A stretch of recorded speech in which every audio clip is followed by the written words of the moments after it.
Hello and welcome to the YYC Soccer Podcast. My name is Jason Kmet and my co-host is Scott Strasser. Hi, Scott. Hey, Jason. I just got back from the Ship and Anchor. How are you doing tonight? Well, I'm doing pretty good. I didn't get out to watch the Canada-Argentina match. I watched it at home, but it was interesting. I never thought I would see the day when the Canadian men's national team was going to play Argentina and it'd be a reasonable game and not a bloodbath. No, it was honestly a great first half from Canada. We went into the halftime break 0-0, and honestly, we could have taken the lead, but Argentina really showed their why they're the world champions in the second half and went up 2-0. Could have been more, but Maxime Crépeau had a great game. You know, we can hold our heads high and continue on with the tournament, knowing that we more or less went toe-to-toe with Lionel Messi and the defending FIFA World Cup champions. Yeah, it was pretty cool. But let's go from an international level to back a little bit towards what our podcast is all about. So if you are a new listener to our podcast, Scott, what is the YYC Soccer Podcast all about? We focus on soccer in Calgary at the amateur, collegiate, and professional levels. We discuss the teams and the players from the city's soccer community, from the grassroots, youth, and amateur leagues, up to the post-secondary and professional level. This week, we're going to talk about Foothills WFC and their California road trip. We're going to talk about Cavalry and their match in Kelowna against Vancouver, and also preview their match against Ottawa on Friday, which I guess probably by the time you're listening to this will be later on tonight. We'll talk about League One a bit, and we're also going to have an interview this week. Who's our interview, Scott? Yeah, we caught up earlier today with Fraser Aird, the wingback for Cavalry. So we got to talk to him about what, he's had a really strong season. And that was one of the reasons you and I wanted to talk to him. He is getting assists. He's gotten a goal. He's really become a focal point of Cavalry's offense. For sure. We'll get to that interview in a few minutes, but let's start by talking about Foothills WSC. This is Izzy Monk, and welcome to YYC Soccer Podcast. Yeah, so as you mentioned, they had a big road trip down to California this past weekend. It was really crucial for them to get 6 points from this trip to give themselves a chance to challenge Santa Clarita Blue Heat for the first place position in the conference. And unfortunately, they weren't able to get a full 6 points. They won their first match quite convincingly, but faltered against Santa Clarita, losing to that side for the second time this season. So yeah, the first match went, I think, somewhat as scripted against Los Angeles SC. They defeated them 4-0. Something worth mentioning in that first match, we got to see a couple returning players to Foothills WFC that I don't think either of us were actually expecting, but key names from previous seasons. Yeah, Grace Storty, who has spent the last several months with Braga in Portugal. She was back and played in this game.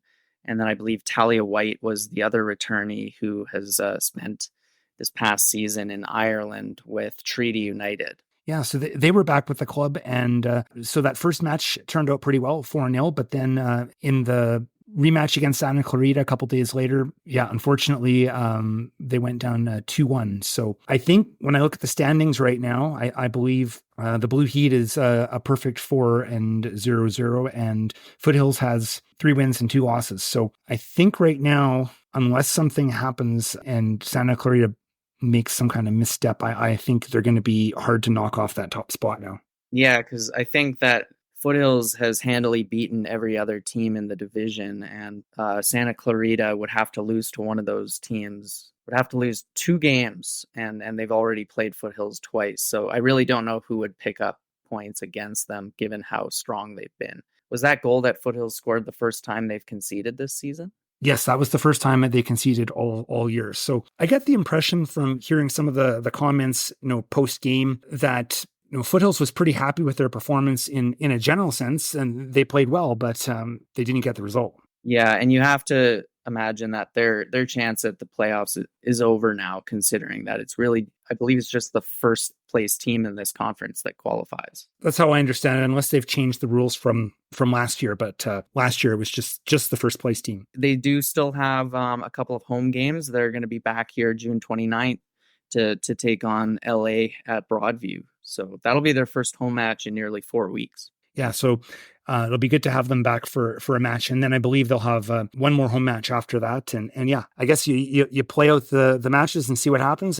Yeah. So Santa Clarita just seems so strong this year that, given that Foothills was in a little bit of a rebuilding phase, what with the departure of Mya Jones and Grace Storty, who of course came back, it did seem tough to challenge them. But overall, I mean, they've done pretty well, 3-2, and I'm sure that they're gonna try and finish out the regular season with a couple of strong performances to end the campaign with as good a record as possible. for sure.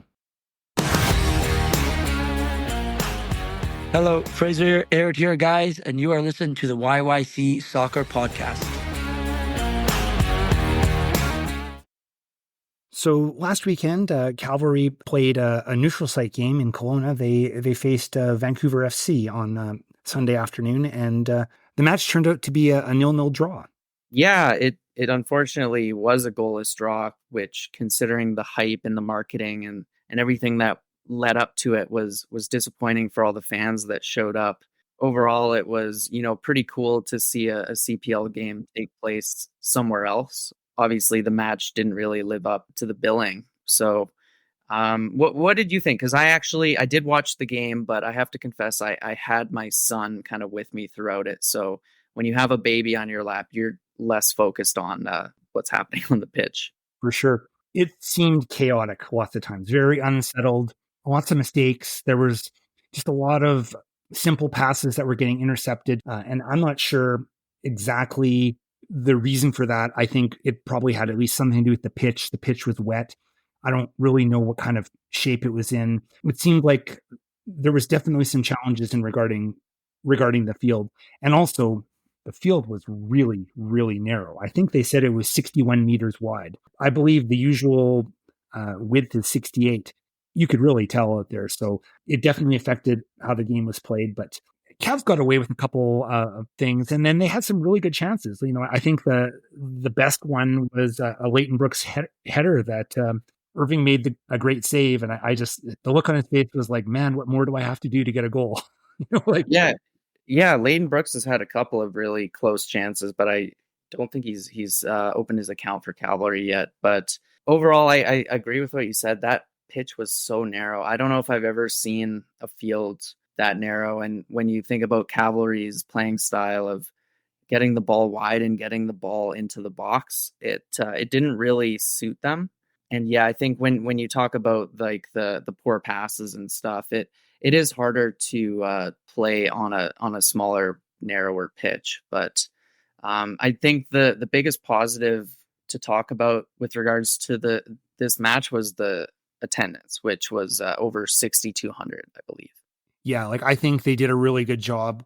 They're saying that they're going to do more of these neutral site games. Well, I think they just have to take the blueprint for what happened in Kelowna and try to replicate that, because I think you'd have a hard time improving on sort of how it all played out. Of course, the weather wasn't great, and the field conditions were maybe a little bit in question, but big picture, I think it turned out great. The fans were happy, even though they didn't get to see a goal. And I think it raised the profile of the league in an area where it probably didn't have much profile before. And I think, yeah, you can definitely start thinking about, there's some momentum in the Okanagan maybe to get an expansion team. And I think the mayor seems to be pretty on board with all this. And I don't know what's around for investors, but I think one thing, and we alluded to this in previous episodes, but the Apple Bowl, that place isn't going to work. So it would have to be something new. Yeah, and you can listen back to our last 2 or 3 episodes touched on Kelowna hosting a CPL game. But I was wondering if the announced attendance, that didn't include the fans watching from the bank of that interchange, which you could see on the broadcast. There is probably a dozen or so, if not more, fans watching from the side of a highway, essentially. Yeah, I noticed that. I thought it was kind of funny. And yeah, it just shows that there was a level of popularity to this match, that people were sitting on the side of a highway watching the match. So Cavalry obviously got another draw That's their 7th, I believe now, and they'll have a tough test this Friday night when they host Ottawa at Spruce Meadows. Ottawa has been cream of the crop in the CPL, went unbeaten for a long time, though they did lose to York. It'll be a tough game for Cavalry, especially when you look at the injuries that have been adding up. That list of injuries is pretty significant. In the pregame press conference, Tommy Wheeldon Jr. went down the list, and he said that Ali Musi won't be back until sometimes in August. Willie Akio, they did an MRI. They haven't seen the results yet, but it looks pretty bad. So I think that he's not going to be around anytime soon. Bradley Camden Fiwo has a thigh injury and doesn't sound like he's going to be playing this match at least. Charlie Trafford is sick. Sergio Camargo, he said he was probably 50-50 for this Ottawa match, so hard to know. The only real thing that is a bit positive on the recovery injury front is that Mael Henry apparently has just started to train again, but he won't be available for this match, I don't think. So I think I counted right now, and they have 18 healthy players under contract right now. So they could, if they fielded everybody they had, they could field 18. That's pretty alarming. Yeah, those that number of players, and almost all of those players are attacking players, with the exception, I think, of Bradley Camden. Good thing they have the attacking depth that they do this season, because they're just getting picked apart offensively in terms of players getting the injury bug. One thing that came out of the press conference today that you were tweeting about, Jason, is that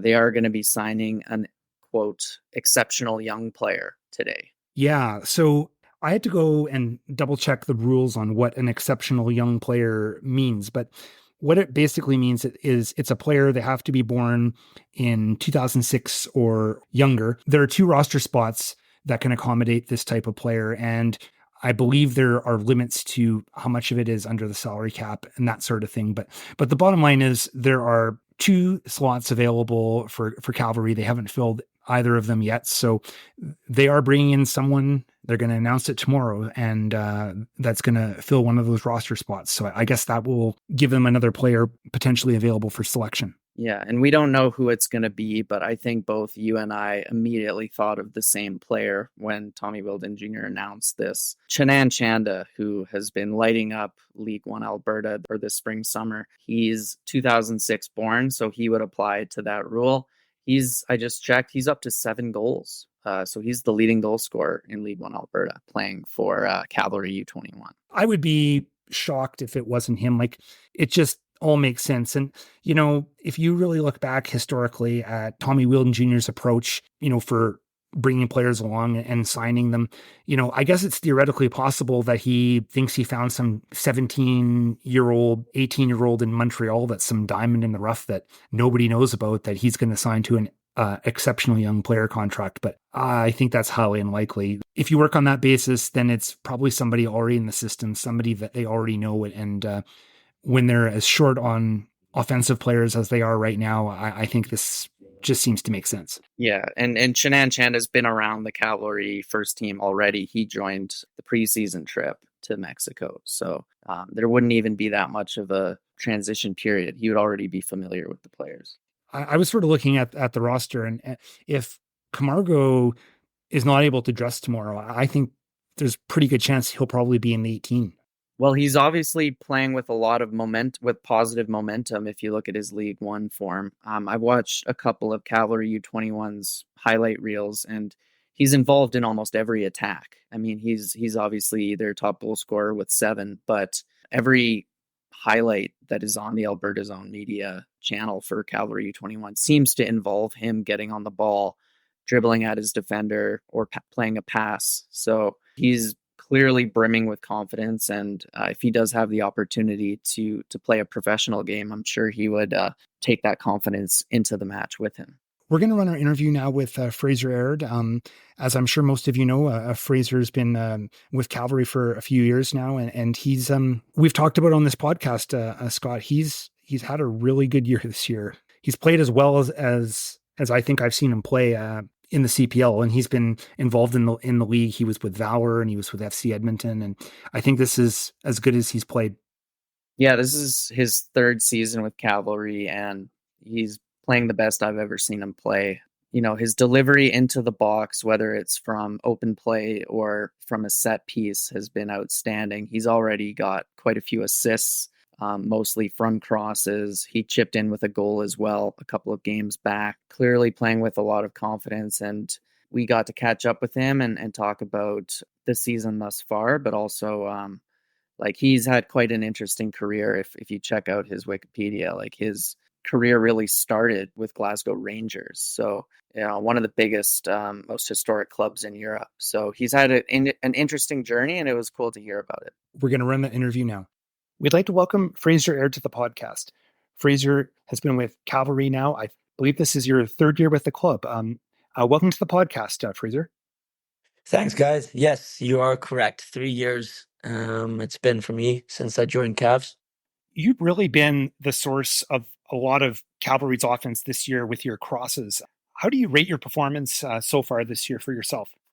Yeah, I think I've been enjoying playing this year.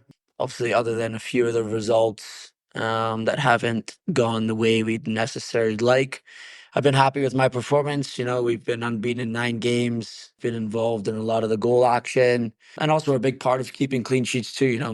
The position I play right back, one of the main things that the club and the manager obviously want me to do is go forward, but I am a defender at the end of the day, and keeping clean sheets is also very important. And to add assists and goals to my game, it's always a personal bonus and obviously helps the team out. But yeah, I've been enjoying my football this year, and hopefully it keeps continuing, and hopefully we can keep picking up some more points. I'm curious if has crossing and delivery into the box been something that you've been working on a lot this year, or has there been any kind of changes to your approach to training or anything like that? No, I wouldn't say so, to be honest. I've always kind of prided myself on my delivery. I take most set plays at kind of any of the clubs I've been at in my career, to be honest. So I've always prided myself on my delivery. Maybe it's just kind of being more emphasized this year because we're getting success from it. But yeah, no, I've not changed anything. It's always kind of something that I've really enjoyed doing. I like setting up my teammates. I like getting the ball into the box. So yeah, I wouldn't say that I've changed anything. I just think maybe it's getting more emphasized this year because we are getting success from it, and we're using it to our advantage. Fraser, you have a pretty long relationship with Toby. You played together at FC Edmonton. How does it feel to be reunited with him this year, and how's that been going? Oh, it's been great to have him back as a teammate on and off the pitch. We were very close. I think everyone knows that. Me and Toby had a really good relationship we built from our FC Edmonton days. And when the manager kind of spoke to me about possibly the chance of bringing him in, I said he would be a great addition to our team. I would love to have him back as a teammate and also a great person too off the pitch. So yeah, I'm delighted. And you can see obviously in how we played. We have a very good connection, especially on the right-hand side. And yeah, he's been rewarded with a few goals this year off a few of my crosses. And hopefully we can continue that because if he keeps scoring them and I keep setting them up, we're both happy. Yeah, that's been a great partnership, that crossing and finishing partnership that you two have developed. You referenced once or twice already the draws that Cavalry has experienced this year. There's been a lot of them, which is similar to how 2023 started. So how are you guys managing that? Because I feel like it's interesting because you've been through this kind of run of draws before, and it obviously was followed by a lot of success, referring to last year. Oh, I got that question the other day too. We stick to our game plan and stick to our principles. We know we're a good team. And if we keep playing the way we are, I feel like few of the results this year, we should have taken 3 points and we didn't, maybe down to our finishing or how we kind of approach the game. But we know what kind of firepower we have in our locker room. I think the goals will come. We are a good enough team. And as I said, we got to take the positive, Dwayne. We're 9 unbeaten. We've won 2 and we've drawn 7 of those, but we're not getting beat. We're a very resilient team. And I think we've learned that from last year, that when maybe times are a little bit tough, and we are drawing games where we think we should be winning, we got to stick together and keep doing the things that got us success last year. And that's what we'll keep doing. We've been in this position before. It's nothing new to us. So we just got to keep going and hopefully we can start turning some of those draws into wins. So this week, you've got Ottawa Friday night. You played them earlier in the year when they were just kind of getting acquainted with each other because they had a whole bunch of new additions there. They've had a lot of success. What are your impressions of them so far? Yeah, they're obviously a great team. They've added some great additions this year and strengthened from their squad last year. Yeah, they're a good side. They like to play decent football. They've been scoring goals, rightly so. I mean, they're at the top of the table, so we got to show them a massive amount of respect going off the league table. But we also know tomorrow is a home game for us. We have a lot of success here at Spruce Meadows, so we got to kind of take the game to them. It was a good game. I feel like it was a fair result when we played them second game of the season in the 1-1 draw. But yet again, in tomorrow is our home game. We got to take it to them and implement our kind of game. And hopefully we can walk away with 3 points and continue our unbeaten run and obviously our good home record. How does it feel to be one of the more veteran players? And have you taken on a bit more of a leadership role this year as a result? Yeah, I think just kind of the way that I am as a human. To me, and I'm outspoken and I'm loud and I like to speak. So I've always kind of been in that leadership role. And as you get older, it kind of just comes with the territory. But I've played at a good level, Damien, and everyone at the club respects me and respects who I am as a player. So I like to lead by example and doing the right things on a daily basis. And regardless if you're captain or not, I feel like as an older player on the team, you just kind of fall into that leadership role and try to do what you can to help out the younger boys and obviously the other boys on the team. I know that, prior to Cavalry, you played for quite a few years in Europe, and just wanted to ask, who are a couple of the players that you played against that over your career that were notoriously difficult, like tough matchups for you? I mean, off the top of my head, everyone always asks me the question, who's the best player I've ever played against? And I'd probably say Virgil van Dijk when he was at Celtic before he got his move down south. He's probably the player that's kind of went on and had the best career. But like at the international level, playing with Canada, played against some great countries, South Korea, Scotland, Ghana, Costa Rica. There's been obviously players that have played at top level, Champions League and had 50, 60, 70 caps for their countries. So there's been a lot. Even players that I've played with, when I was at Rangers, top players, and hopefully I've learned a lot from them and kind of implemented what I've seen them doing on a daily basis into kind of the routines that I do now. But if someone that was to ask me, I'd probably say Virgil van Dijk was probably the player that stood out the most for me and gone on to obviously have the incredible career that he has had. Thanks very much. We appreciate your time. Perfect. And all the best tomorrow. And thanks again. My name is Mo Gander, and you're listening to the YYC Soccer Podcast. Let's move our attention to League One. And there have been a couple news items that have come up over the past week. One thing sort of caught our attention, even though there hasn't been any really specific announcements. There's been a big points deduction, hasn't there, Scott?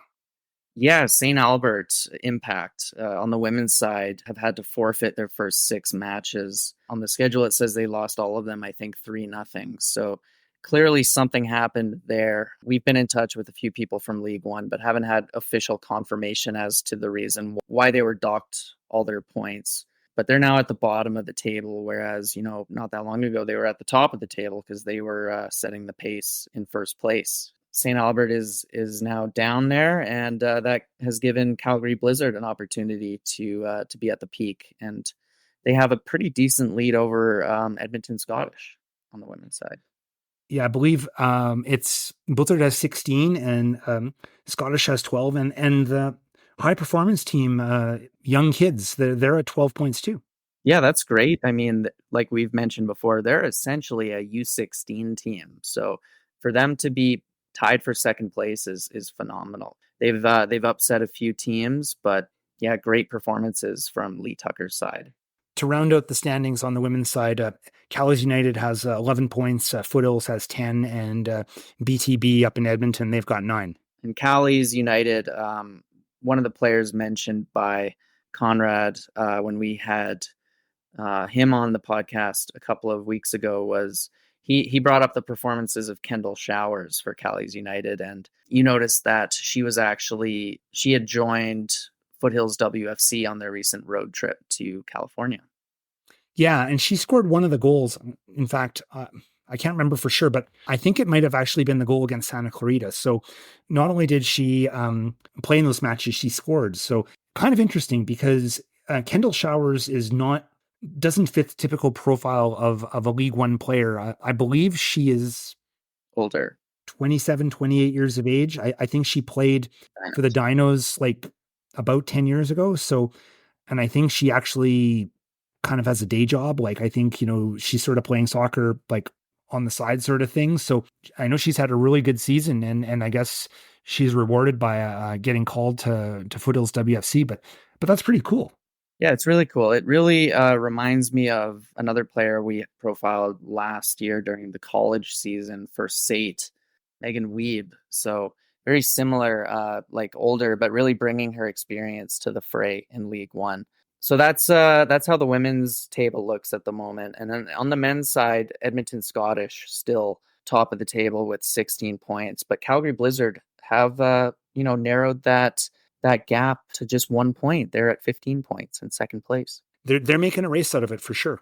Yeah, and I noticed that our recent podcast guest Moel Gandor managed to recover from his injuries recently. I saw that he scored a late winner in a recent match. I can't remember who it was against, but looks like he's back in action for the Blizzard.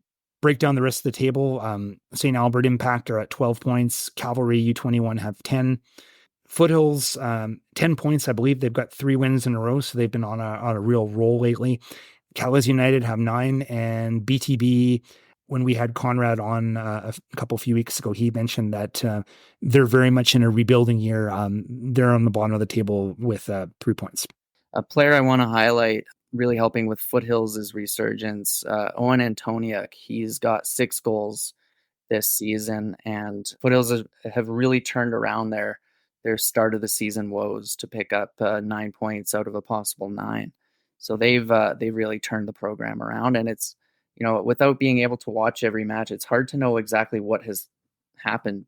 I talked to Cavalry U21's head coach Vikram Burke recently, and he said even when they were losing, he said they've got quality, like individual quality. So he knew that as soon as they managed to find their footing, they were going to be a tough team to crack.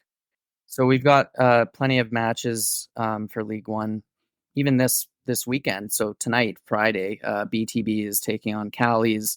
Cavalry U21 is playing St. Albert. And then on the women's side, Alberta Soccer Association High Performance will be taking on St. Albert. And then a very interesting top of the table clash, Blizzard versus Scottish. Yeah, that should be a good one. Hi, my name is Julie Sorokin, and this is the YYC Soccer Podcast.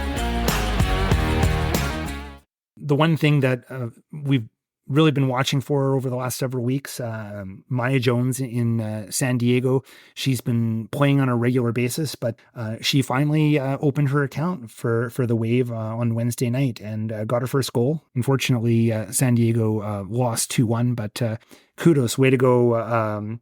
It was a nice effort on her part, and it's good to see her finally find the back of the net. Yeah, it's taken quite a while, but this was a well-taken goal. San Diego capitalized on a poor possession giveaway. The Gotham FC goalkeeper did a poor giveaway, but San Diego did quite well to kind of capitalize on that mistake. And Mya Jones put her shot away. It was cool. It was a big crowd, it looked like. And what I liked was the very first player to celebrate with her was Alex Morgan. Yeah, I noticed that too.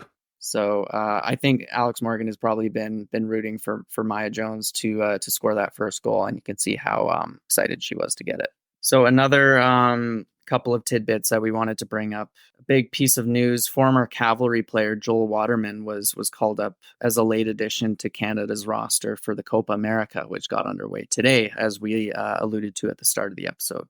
Yeah, he didn't appear in the Argentina match, but it's going to be a good experience for him. And it's been quite the journey for him from playing for Foothills on that championship team for Foothills and to Cavalry, and now all the way up to Copa America for Canada. And speaking of that Copa America game today, I watched it at the Ship and Anchor, which was full. There were a lot of both Canada and Argentina fans. Great atmosphere. But there was also a really big viewing party at the West Soccer Center, which was celebrating its 20-year anniversary. I thought that was kind of a cool way to acknowledge that milestone. Yeah, it was, and you had said that a big crowd was expected there. So yeah, it's nice to see that following along with the Canadian national team is no longer sort of this weird niche thing. It's gotten a bit more mainstream now. You're no longer watching the streams in your basement at 3 a.m, but or sitting in an empty bar as the only guy with a Canada jersey on. No, it's definitely. I think I was even feeling this way watching this game. Like, we're in a golden age with the men's national team program, and we really, we can criticize certain elements of it, definitely, but it's just nice to be along for the ride in many ways. Yeah. One more note about the national team program. Calgarian Christian Greco Taylor, who is currently playing for Pacific, he's been called up to the U20 team, and Canada had an exhibition match against Chile, and he started in that match. Canada lost 1-0, but he did play, and it looks like he's going to be part of this U20 setup here in the CONCACAF Championship, which is starting up pretty quick. Yeah, which is great. I don't know how much he's played for Pacific this year. I have to confess, I haven't kept up to date with that, but it's been a great year from overall. I mean, getting signed by Pacific and now playing for the U20s seems like he's really, making a name for himself. Definitely, he's had a few appearances for Pacific. I don't think he's had a start yet, but he's gotten into a few matches, so he's got a bright future ahead of him for sure. Last topic before we wrap up, Scott. I understand you got some mail this week. Yeah, I got 5 big boxes arriving at my door on, I think it was Friday last week. As we mentioned in the last episode, I was awaiting my my print copies, so my bulk order of paperbacks of my new book about the history of pro soccer in Calgary. So I've had those copies for a while now. I've already had a couple of people reach out to me about how they can get their hands on it. Yeah, it's great that I no longer have to just direct people to where they can order it online. We can now simply do a handover of the book. Yeah, it's great you got the physical copies now, Scott. So what is the best way if we have listeners in the Calgary area that would like to get a physical copy and would like to buy it directly from you? Yeah, so I can be reached by email at scottstrasser19@gmail.com, SCOTTSTRASSER19@gmail.com. If you follow me on Twitter, my handle is at scottstrasser19. So you can follow me, I'll follow you back, and we can message each other about how to meet up if it's easy to arrange. Thank you for listening to the YYC Soccer Podcast. You can have this podcast downloaded to your device as soon as it becomes available by subscribing on Apple Podcasts, Spotify, or other platforms. Check out our website at yycsoccer.com. You can look through our episode archive, and you can find other options to listen, including on our new YouTube channel. There are also links on our website so you can buy Scott's book online if you can't meet up with him face-to-face. You can leave a question or comment in the Contact Us section on the website. You can also interact with us on social media, where our username is YYC Soccer 403. Thanks for listening.